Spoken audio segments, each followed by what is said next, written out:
Hi sis, ayan, meron tayong parcel na dumating na in-order sa TikTok shop. So, buksan na natin.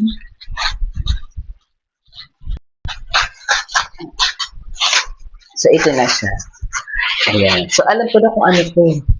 Kasi naramdaman ko na siya.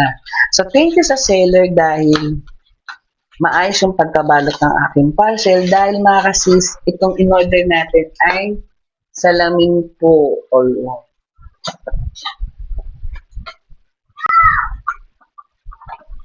Ayan.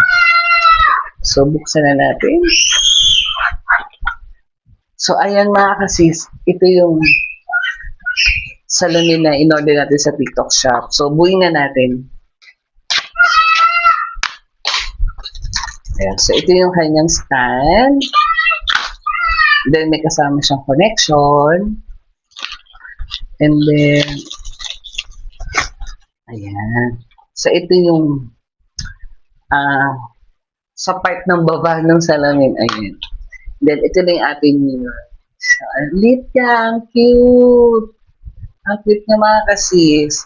So, yun lang mga kasis. Maraming salamat. Sinamahan niyo ako dito sa ating mirror unboxing. So, mamaya ayos natin, bubuin natin to para mapakita ko sa inyo yung kabuuan natin dito.